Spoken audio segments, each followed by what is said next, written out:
The room had witnessed awkward royal moments before, but nothing like this. Princess Charlotte stood frozen beside a long ceremonial table as Camilla delivered a cutting rebuke in front of palace staff, dismissing the young royal's place in an upcoming family ceremony and ordering her to leave the rehearsal. William heard every word. For several seconds he said nothing. Then his chair moved sharply across the floor, and the future king's restraint disappeared in front of everyone. Before we go deeper into what this really means for the royal family, make sure to subscribe so you don't miss a single update. Charlotte had entered Buckingham Palace expecting nothing more than a careful rehearsal.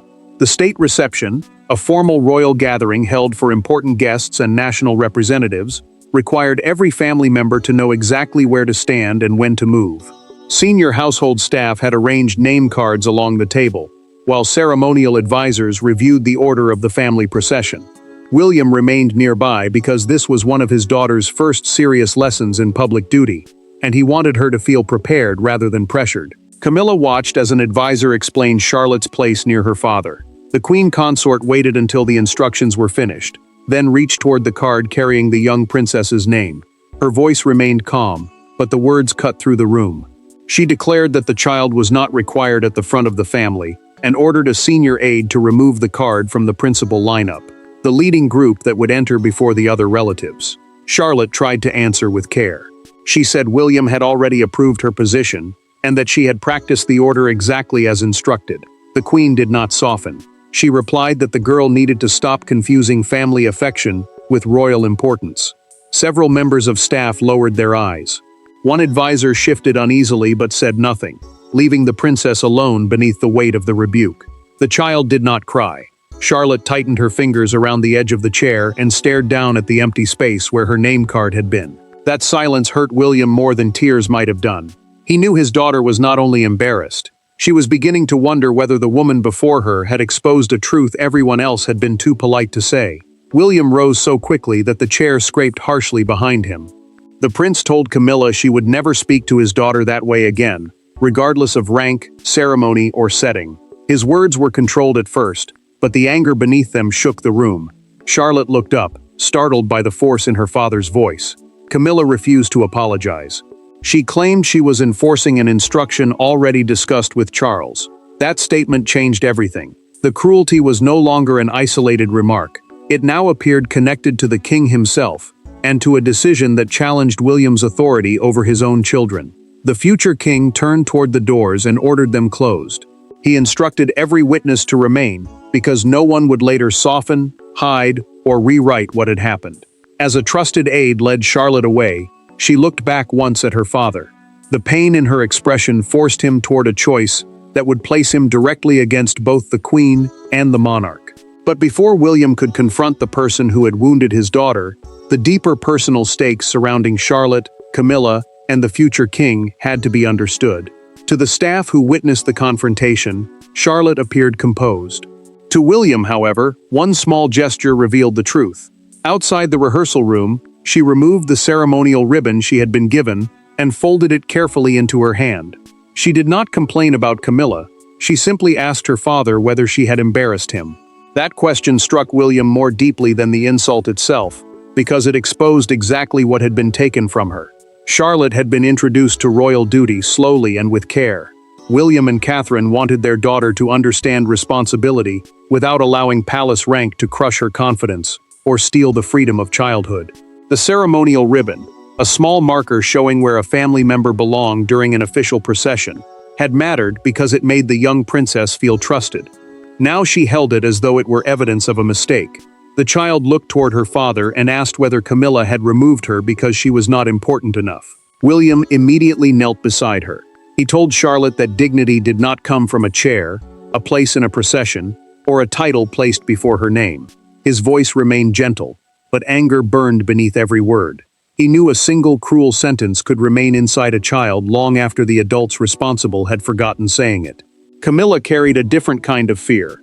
Although she had been crowned beside Charles, the queen consort remained deeply aware that William's family represented the monarchy's future. The public warmth surrounding Catherine and the children gave them an influence no ceremony could manufacture. She could control seating plans and household instructions, but she could not control the affection Charlotte received simply by being herself. Catherine felt the danger before she knew every detail. William sent her a brief message, explaining that their daughter had been removed from the lineup and humiliated before staff. The princess left a meeting at Kensington Palace immediately. Her anger was fierce, yet the deeper wound was sadness. Someone inside the family had made Charlotte believe that love and duty were competing forces, and she feared the damage had already taken root. A senior courtier stopped William before he returned to the rehearsal room. In a private documented account later prepared for the king's household, the official confirmed that Camilla had challenged Charlotte's ceremonial visibility twice before. Staff had treated those objections as minor scheduling concerns and had never warned the prince. The revelation hardened William's expression.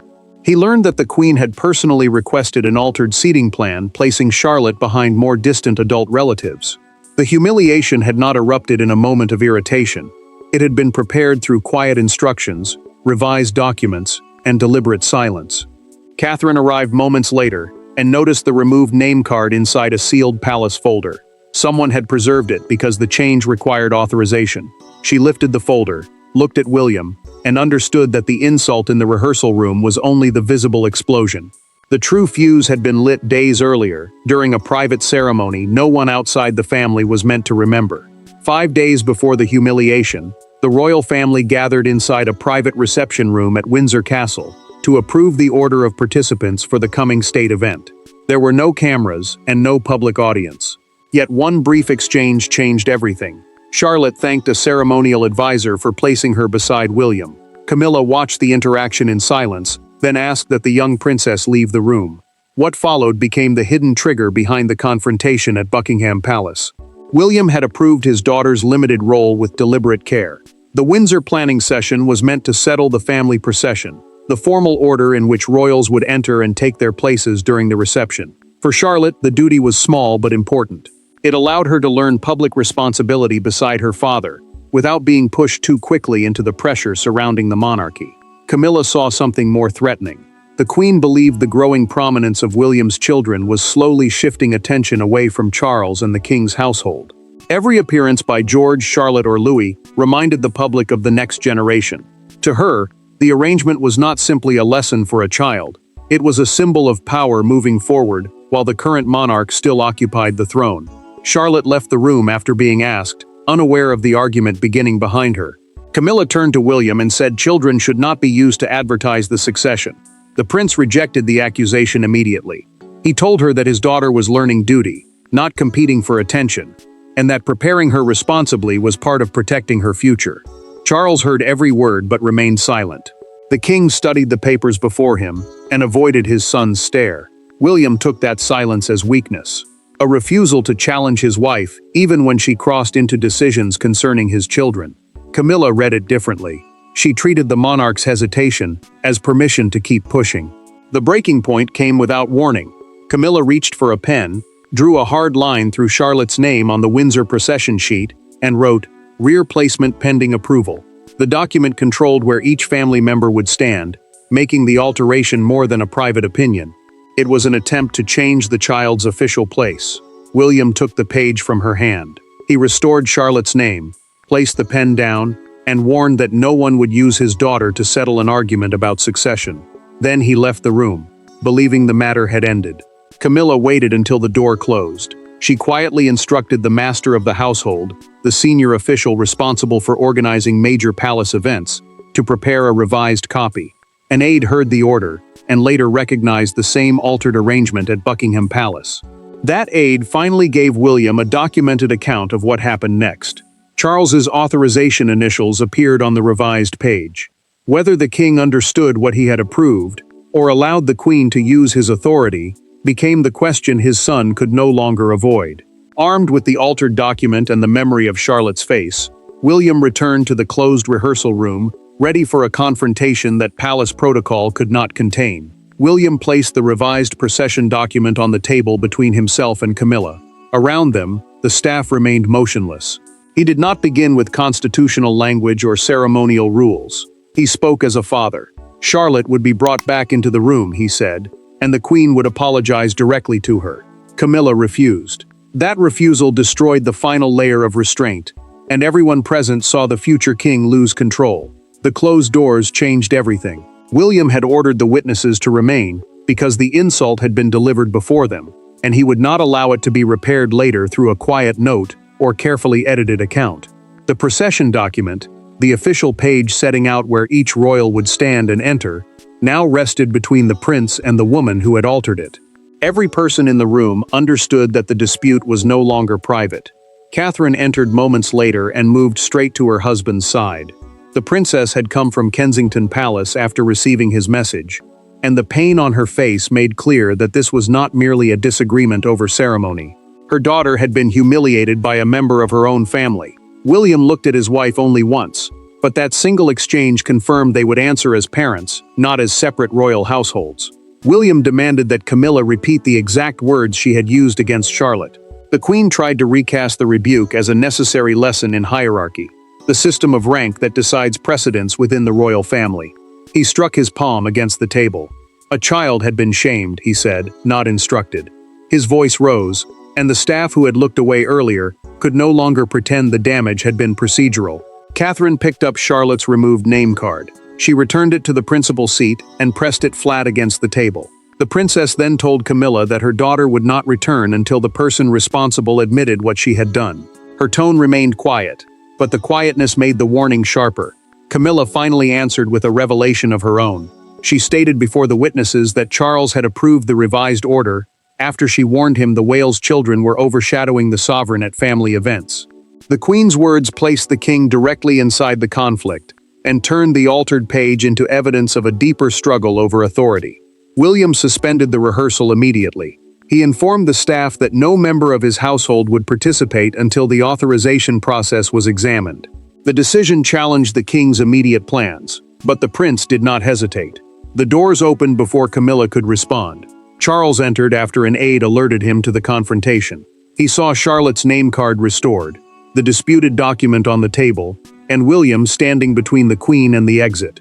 The confrontation had moved beyond a father defending his daughter, because the person who held the crown now had to explain how his approval became a weapon against his granddaughter.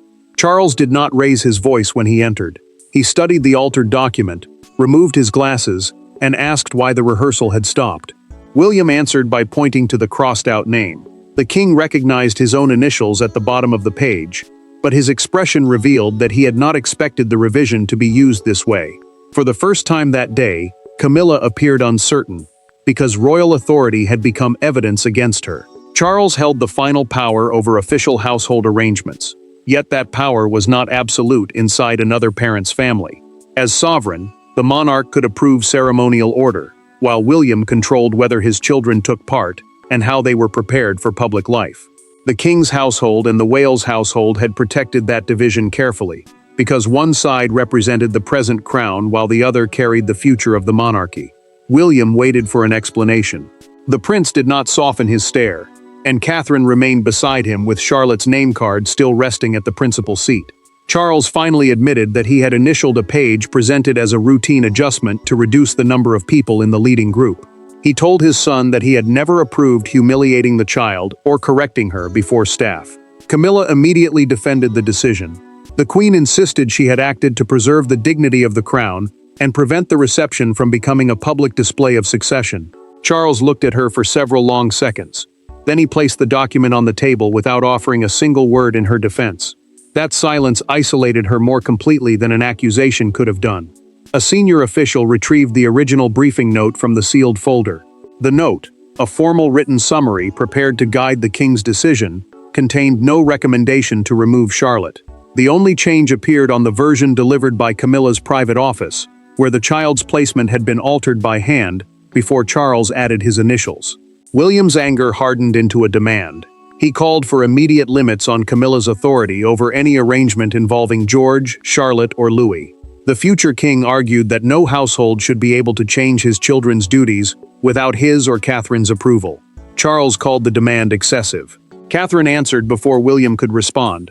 The princess quietly asked whether the king would still use that word, after hearing Charlotte wonder whether she had embarrassed her father or proved herself unimportant. The monarch lowered his eyes, and the room fell silent again. Charles ordered both households to submit written accounts before the end of the day. William refused to let paperwork become a shield. The prince set a deadline. Charlotte would receive a direct apology before the state reception began, or the Wales family would not attend. By nightfall, the palace was no longer discussing whether Camilla had crossed a line. It was preparing for the consequences of her refusal to step back across it. That evening, Camilla returned to her private sitting room, expecting the machinery of the palace to protect her. Instead, she found a revised briefing folder on the table. Her role in the state reception had been reduced. Her authority over the younger royals had been removed, and every decision involving William's children now required written approval from their parents. She read the final line twice, then she closed the folder and dismissed every aide without speaking. Charles had imposed temporary restrictions while the incident was reviewed. The briefing folder, a formal collection of instructions used to guide royal duties, made the limits painfully clear. Camilla would keep her title and public position, but she could no longer alter the appearances, placements, or ceremonial roles of George, Charlotte, or Louis. The Queen remained inside the royal structure, yet a door she had once controlled had been firmly closed. William increased the pressure by suspending his family's attendance at the reception. The prince would not permit Catherine or the children to appear until Charlotte received a direct apology. His decision forced the king toward an impossible choice. Charles could proceed without the younger family most closely linked to the monarchy's future, or he could confront his wife and risk exposing a deeper fracture inside his own household. Camilla removed a bracelet and placed it beside the folder. Only then did she notice that her hands were trembling. She believed William had taken one emotional incident and turned it into a challenge against her entire place beside the monarch. Yet beneath that resentment sat a harder truth. The future king had not created the crisis. He had simply refused to protect her from its consequences. Charlotte remained at Kensington Palace with Catherine. The young princess admitted that the silence of the staff had hurt almost as much as the insult itself. Nobody had told Camilla to stop. Her mother held her hand and explained that adults sometimes froze when power was used cruelly, but that their silence did not make the Queen's words true. A senior aide then delivered the most damaging blow. In a signed resignation letter submitted to Charles's office, the official confirmed that the revised procession sheet had been circulated under misleading instructions.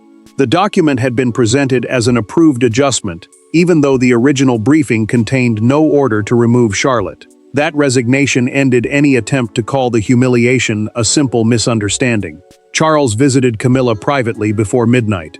The king informed her that the reception would proceed with the Wales family in their original positions. He also made the consequence unmistakable.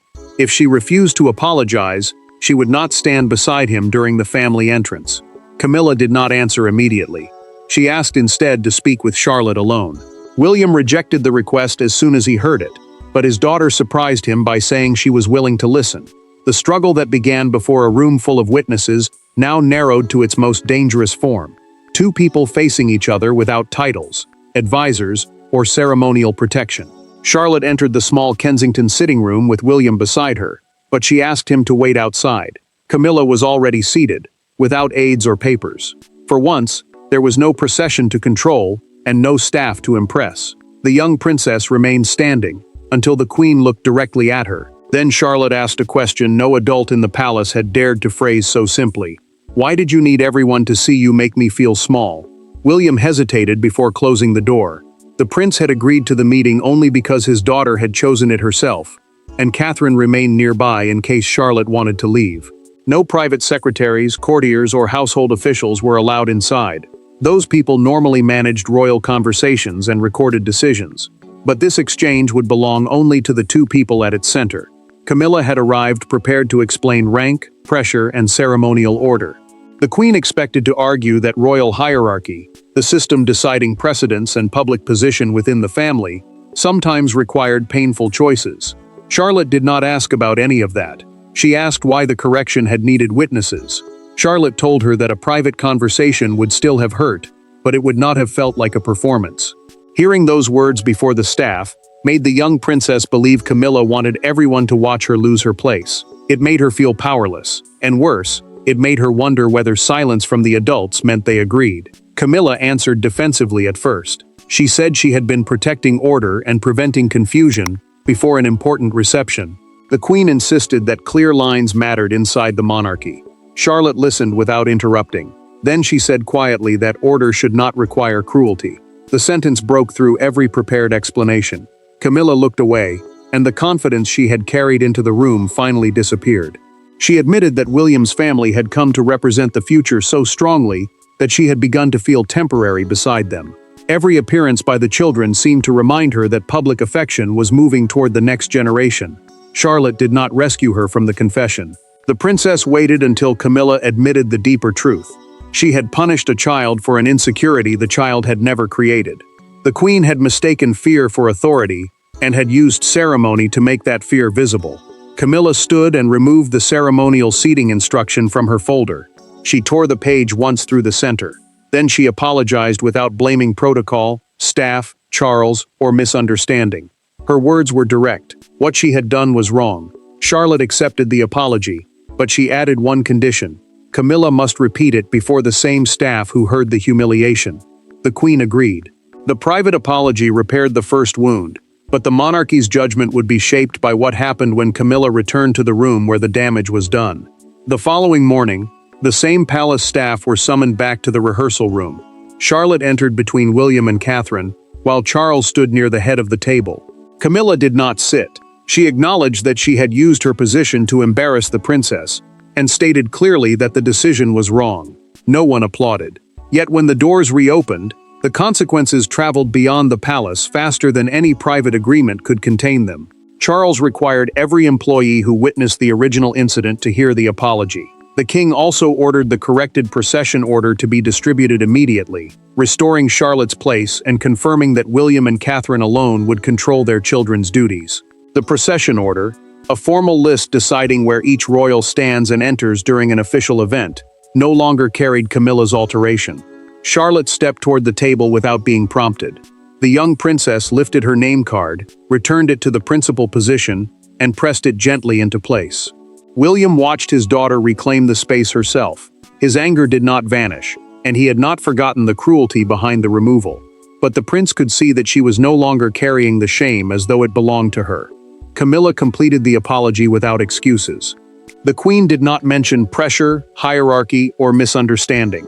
She admitted that she had allowed fear and authority to guide her words. When she left through a side corridor, a junior staff member quietly thanked her for taking responsibility. The unexpected kindness stopped her for a moment. It showed her how differently the room might have responded if she had chosen humility from the beginning. The palace issued a brief statement soon afterward. It confirmed that a private family disagreement had affected rehearsal arrangements but had now been resolved. The careful language was meant to close the matter. Instead, it created a space that public attention quickly filled. A major London newspaper appeared with an empty ceremonial chair across its front page beneath the headline, "A Princess's Place." Outside Buckingham Palace, a small crowd gathered with handwritten signs reading, "Protect her childhood." The moment turned public anger away from rank and toward something simpler, whether any adult should use power to humiliate a child. A national broadcaster framed the dispute as a test of whether royal status permitted public cruelty. The program compared William's fury with Charlotte's restraint, and the young princess's composure became the defining image of the crisis. Camilla's authority had started the story, but the child's dignity now controlled its meaning. That evening, every eye turned toward the state reception. The final family arrangement would reveal whether the apology had changed only a schedule or changed the relationships themselves. When the doors finally opened, the positions each person took delivered a verdict more powerful than any palace statement. At the state reception, Charlotte entered in the place originally chosen for her, walking beside William, while Catherine followed close behind. Charles waited at the front of the receiving line. Camilla stood beside him, but she did not attempt to direct the young princess or reclaim control of the arrangement. Instead, as Charlotte approached, the queen stepped slightly aside and allowed her to take the position that had nearly been taken from her. The gesture settled the conflict without erasing it. William had spoken to his daughter moments before the family entrance. The prince told Charlotte that she had never caused the crisis and had done nothing to deserve the humiliation placed upon her. She looked at her father and answered that she knew. Those two quiet words mattered because they proved the shame had finally left the child and returned to the adult whose actions had created it. The original procession was restored in full. The procession, the formal order in which members of the royal family enter an official event, now placed Charlotte exactly where her parents had approved. Palace instructions also confirmed that William and Catherine would hold final authority over the public duties of George, Charlotte, and Louis, regardless of competing ceremonial preferences. Charles kept Camilla beside him during the reception, but the king imposed a permanent boundary. She would no longer control the younger royals' placements, appearances, or formal roles without written approval from their parents. The decision preserved his marriage, while making clear that loyalty to his wife could never again excuse interference in another family's children. Camilla approached Catherine before the guests arrived. The queen accepted that trust would not return simply because an apology had been spoken. Catherine did not offer easy forgiveness. The princess acknowledged the apology but told her that future conduct, not carefully chosen words, would decide whether the relationship could be repaired. Camilla accepted the judgment because she finally understood that forgiveness was not the same as freedom from consequences. Charles later spoke privately with William and admitted that his silence had allowed the situation to grow. The monarch confessed that he had mistaken avoidance for family peace. He promised that protecting harmony would no longer mean remaining quiet while one person was being diminished. William's loss of control was no longer viewed as a challenge for the throne. It was understood as the reaction of a father who had watched palace hierarchy become a weapon against his daughter. His anger forced the monarchy to create a boundary it should have protected from the beginning. From that evening onward, Charlotte's duties were introduced with greater care. Camilla's authority remained clearly limited, and palace staff were instructed to intervene whenever royal power became personally degrading. The matter ended not with Camilla defeated or William triumphant, but with Charlotte restored, accountability imposed, and the monarchy reminded that no crown is strengthened by making a child feel small. Royal authority cannot survive through fear, humiliation, or silent obedience. The lasting victory belonged to a young princess, whose quiet courage forced an ancient institution to remember that dignity must begin inside the family it asks the world to admire. Thanks for watching. Please don't forget to like and subscribe, and we will see you in next one.